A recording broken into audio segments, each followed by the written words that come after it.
हम सबकी पसंद। मजबूत देश का मजबूत सरिया हो गया स्टील। तो कल की घटना के बाद नई दिल्ली रेलवे स्टेशन पर आज किस प्रकार की अभी इस वक्त स्थिति है, इसका जायजा लिया हमारी संवाददाता सुयश ने। देखिए इस रिपोर्ट को।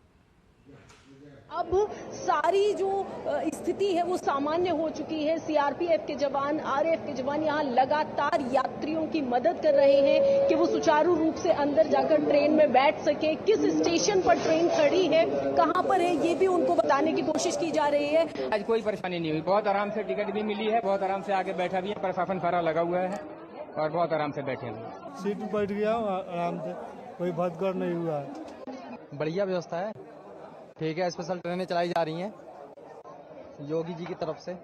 माता रानी कृपा, सब यात्री सब बैठ गए आराम से ट्रेन में, कोई हादसा ना हुई, कोई घबराने की बात ना है। में सब हर चीज में, चढ़ाने में, हर चीज में कोई बात नहीं है, सब बढ़िया बकायदे। आज तो ठीक है मैम, सारे पुलिस वाले भी काम कर रहे हैं, अच्छे से बैठाए हैं और अब से कुछ ही देर में ये ट्रेन भी यहाँ से निकाली जाएगी। लेकिन किसी भी तरीके की कोई भी तकलीफ आप देख रहे हैं यात्रियों को महसूस नहीं हो रही है। पूर्ण रूप से नई दिल्ली रेलवे स्टेशन पर स्थिति अभी सामान्य बनी हुई है। कैमरा पर्सन मुकेश के साथ मैं डॉक्टर सुयश शर्मा, जीडी न्यूज, दिल्ली। तो इस वक्त किस प्रकार की स्थिति है दिल्ली के नई दिल्ली रेलवे स्टेशन पर, इसका जायजा लेंगे हमारे दो सहयोगी संवाददाता इस वक्त हमारे साथ में जुड़ रहे हैं। सुयश शर्मा हमारी सहयोगी, इसके अलावा राजेश राज, दोनों ही संवाददाता इस वक्त नई दिल्ली रेलवे स्टेशन से हमारे साथ जुड़ रहे हैं। राजेश, पहले हम आपका रुख करेंगे, समझना चाहेंगे कि लगभग कल यही वक्त था, लगभग 24 घंटे बाद क्या कुछ बदला है वहां पर इस घटना के बाद में? क्या कुछ एसओपी में बदलाव किए गए ताकि ऐसी स्थिति दोबारा ना होने पाए? राजेश। देखिए, निश्चित तौर पर आर्येंद्र, जिस तरीके से आरपीएफ के जवान लगातार वहां पर घटनास्थल पर कैंप कर रहे हैं और कहीं ना कहीं दिल्ली पुलिस के जो जवान हैं वो भी उनको सहयोग कर रहे हैं और हर हाल में आरपीएफ और दिल्ली पुलिस की ये कोशिश है कि वैसे मुसाफिर जो प्रयाग समेत उत्तर भारत के विभिन्न इलाकों में या देश भर में सफर करना चाहते हैं उनके लिए राहें जो हैं वो मुश्किल नहीं हो, राहें आसान हो। इन राहों को, मुश्किल राहों को आसान बनाने के लिए आरपीएफ के जवान लगातार प्रयास कर रहे हैं और हर हाल में ये कोशिश है कि उन्हें गंतव्य तक पहुंचाया जाए। आज दिन भर अगर हम बात करें तो सुबह 6 बजे से लेकर लगातार जो है हमने नई दिल्ली रेलवे स्टेशन का जायजा लिया, हमने लोगों से बातचीत करी और जो प्रत्यक्षदर्शी थे उन्होंने भी और भारतीय रेल ने भी हमारे इस आकलन की पुष्टि की कि कहीं ना कहीं फुट ओवर ब्रिज से किसी न किसी बुजुर्ग या किसी न किसी जो मुसाफिर है उनका पांव फिसला और उसके बाद ये घटना जो है वो घटित हुई है। और इसी बात की पुष्टि जो है प्रत्यक्षदर्शियों ने भी की। एक वेंडर से जब हमने बात की तो उन्होंने कहा कि जो फुट ओवर ब्रिज से जब हजारों तादाद में मुसाफिर नीचे उतर रहे थे उसी में से किसी का एक पैर जो है नीचे फिसला और उसके बाद दनादन जो है लोग लुढ़कते चले गए, जिसकी वजह से कहीं ना कहीं भगदड़ की स्थिति बनती हुई दिखाई पड़ी। लेकिन ऐसी स्थिति अब नहीं हो, इसके लिए आरपीएफ के लोग कमर कसकर तैयार हो रहे हैं और आने वाले दिनों में तमाम दिक्कतों को सहूलियत में बदलने की कोशिश की जा रही है। जी राजेश, आप बने रहिए। सुयश का भी रुख करते हैं। सुयश, आप अभी मौजूद हैं, आपने तमाम जो यात्री इस वक्त अभी यहाँ यात्रा कर रहे हैं या करने के लिए पहुंचे उनसे बातचीत की, अभी के इंतजामों को लेकर क्या कुछ एक फीडबैक आपको मिला और आपने खुद क्या कुछ देख रही हैं वहां पे कल की इस घटना के बाद से? क्या वहां पे ज्यादा मौजूदगी आपको प्रशासनिक तौर पर नजर आ रही है?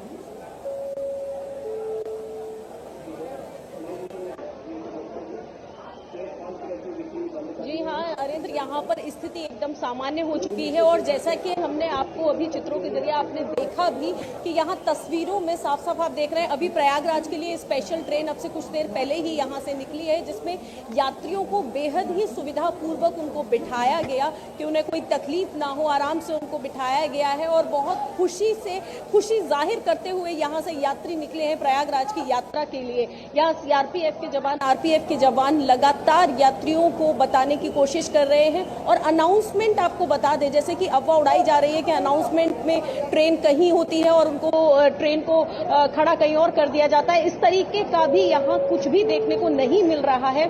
यहाँ सुचारू रूप से अनाउंसमेंट हो रहा है। आप मेरे पीछे सुन रहे होंगे, ट्रेन के लगने से 10 मिनट पहले ही यहाँ अनाउंसमेंट हो जाता है कि किस प्लेटफॉर्म पर ट्रेन लग रही है। अभी आप देख रहे हैं मेरे पीछे नई दिल्ली जम्मू तवी ट्रेन लगी हुई है, राजधानी, और बेहद ही सुरक्षा पूर्वक सुचारू रूप से यात्रीगण आ रहे हैं। यहाँ सीआरपीएफ की महिलाएं भी हैं, सीआरपीएफ के जवान भी हैं, आरपीएफ के भी हैं, यहाँ तक दिल्ली पुलिस भी है। पूरी तरीके से ये लोग इसी उसमें लगे हुए हैं कि यहाँ जो यात्री आ रहे हैं उनको कोई तकलीफ ना हो और बेहद ही सुविधाजनक रूप से वो अपनी यात्रा को सफलतापूर्वक पूरा कर सके। और जो ट्रेन यहाँ आ रही है, आपको बता दूं, आने वाले यात्रियों को भी सुचारू रूप से बाहर तक का रास्ता दिखाया जा रहा है, क्योंकि दिल्ली रेलवे स्टेशन बेहद ही बड़ा है। तो जो लोग बाहर से आते हैं उनको नहीं पता है, तो यहाँ तक भी हो रहा है कि उनको पूरा रास्ता दिखाया जा रहा है कि आप एग्जिट कैसे लेंगे। और जरूरत यहाँ पर, जैसे हमने यात्रियों से बात की तो वो भी यही कह रहे हैं कि यहाँ हमें कोई असुविधा नहीं हो रही है, प्रशासन पूरी तरीके से हमारी मदद कर रहा है,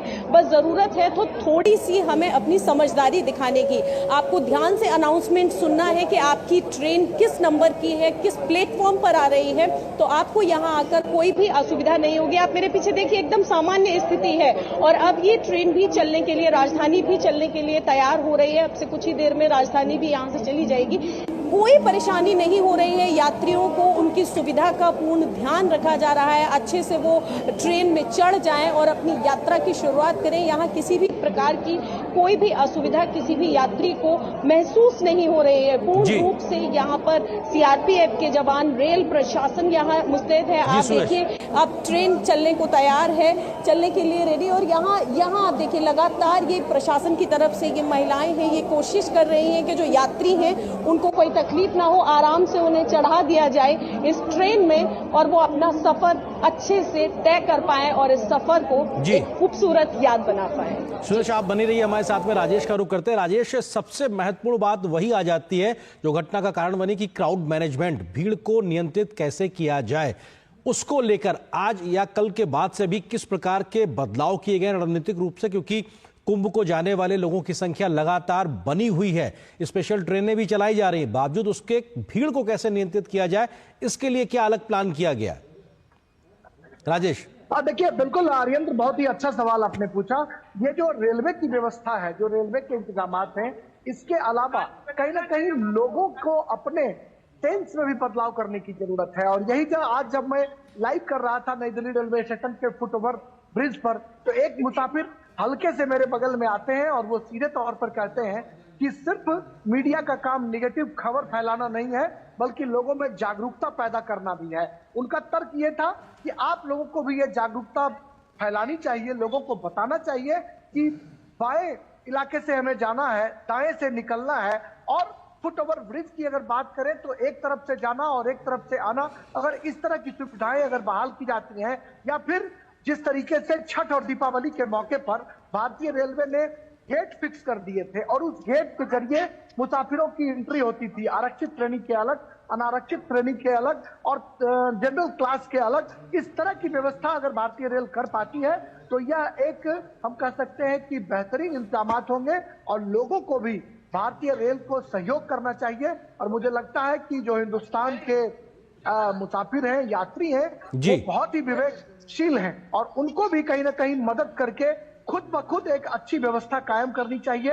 अभी तक एसओपी में बाकायदा बदलाव की जो है वो जानकारी नहीं मिल पाई है, लेकिन ये उम्मीद जताई जा रही है कि जैसे दीपावली और छठ के मौके पर भारतीय रेल ने बेहतरीन इंतजाम किए हैं, उसी तरह से नई दिल्ली रेलवे स्टेशन समेत दिल्ली के तमाम रेलवे स्टेशनों पर भी अच्छे इंतजाम किए जा रहे हैं। और प्रयागराज में आपने देखा कि वहां पर सीसीटीवी कैमरे से लेकर के तमाम तरह की वो सुविधाएं जो दीपावली और छठ के मौके पर दिल्ली में की गई थी, वो सुविधाएं प्रयागराज में बाकायदा जो है वो बहाल की हुई है।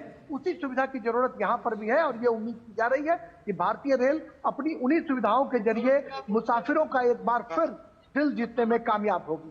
राजेश, जल्दी से कि कल से लेकर अभी तक जो घटना हुई उसके बाद में उच्च स्तरीय जांच भी शुरू हुई। हमने देखा कि जो जांच सदस्य हैं वो वहां पहुंचे तो उन्होंने जानकारी हासिल की। आपको कोई शुरुआती जानकारी की चूक हुई कहां? देखिए, चूक की अगर बात की जाए तो जो भारतीय रेल का कहना है और जो प्रत्यक्षदर्शियों का कहना है, चश्मदीद लोगों से हमने, वेंडर से बात की, हमने उन लोगों से बात की जो उस वक्त वहां पर मौजूद थे, बहुत सारे कुलियों से भी, उन्होंने चूक का आरोप किसी पर बिल्कुल नहीं लगाया है। उनका साफ तौर पर यह कहना था कि जब फुट ओवर ब्रिज से लोग उतर रहे थे उस वक्त पैर फिसला, और यह हम कह सकते हैं कि यह पैर फिसलने की जो घटना है इसे आप एक मानवीय भूल या मानवीय हम कह सकते हैं कि गलती के रूप में इसे हम देख सकते हैं। और दूध का दूध और पानी का पानी तो तब होगा जब जांच रिपोर्ट आएगी। जांच में जुटे हुए लोग जो है निश्चित तौर पर सीसीटीवी फुटेज को खंगालेंगे, तमाम साक्ष्यों को इकट्ठा करेंगे, प्रत्यक्षदर्शियों से बात करेंगे, चश्मदीद जो लोग हैं उनसे भी उनकी नब्ज टटोलने की कोशिश करेंगे और एक निष्कर्ष पर पहुंचेंगे कि यहाँ गलती किससे हुई है और चूक क्यों हुई, कैसे हुई। बहरहाल हम कह सकते हैं कि ये एक मानवीय भूल है, मानवीय गलती है जो अक्सर रेलवे स्टेशनों पर हो जाती है। लेकिन ठीक बिल्कुल, ये बहुत जरूरी है कि आखिर कोई भी गलती या चूक है उसको बिल्कुल खत्म किया जाए। एक भी जान बहुत जरूरी है, एक भी घटना अपने आप में ना होने पाए। सुयश, जल्दी से आपसे समझना चाहेंगे क्योंकि एक यात्री के नाते लोग खुद भी जागरूक रहे इस दिशा में। जब आप लोगों से लगातार बात कर रही हैं, वो क्या एक तरीके से फीडबैक दिखाई पड़ रहा है? क्या लोग बात कह रहे हैं कि साहब उनकी भी एक जिम्मेदारी है खुद को लेकर और इस पूरी व्यवस्था को सही तरीके से चलाने को लेकर?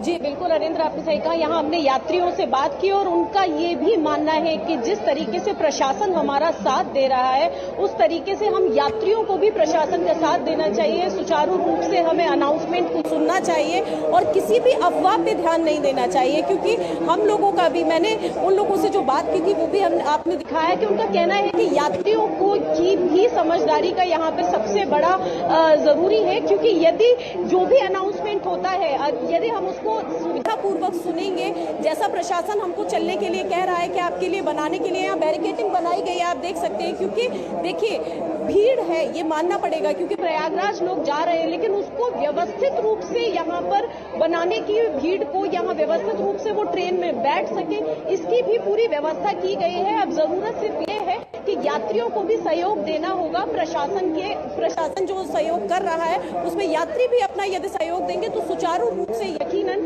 ये व्यवस्था आगे जाकर बहुत ही सही साबित होगी और किसी को भी इस बात से तकलीफ नहीं होगी। यात्रियों की यात्रा को सफल बनाने के लिए प्रशासन ने पूरी तैयारी यहाँ पर की है। और जैसे हमने यहाँ बात की और यात्रियों के आपने भी सुना है, उनका भी यही कहना है कि जब कोई व्यक्ति है, जैसे अभी राजेश जी ने भी बताया कि लोग गिर रहे थे, गिरने में जो मानवीय भूल हुई उस समय हमें थोड़ा सा समझदारी से प्रयोग करना चाहिए। अगर हम समझदारी से चलेंगे तो शायद ये बड़ा जी बिल्कुल, अगर समझदारी दिखाए कोई व्यक्ति अपनी तरफ से एक यात्री के नाते तो शायद ये एक बेहतर स्थिति होगी। बहुत शुक्रिया राजेश आपका भी, सुयश आपका भी इस खबर पर जुड़ने के लिए। और कल की इस घटना की, दुखद घटना के बाद से हालात लगातार सामान्य है, सुचारू रूप से रेलवे का प्रशासन संचालन जारी है और हर एक कोशिश इस बात को लेकर है किसी प्रकार की कोई भी अप्रिय स्थिति पैदा ना होने पाए। एक छोटे से ब्रेक के लिए रुकते हैं, बहुत जल्द हाजिर होते हैं।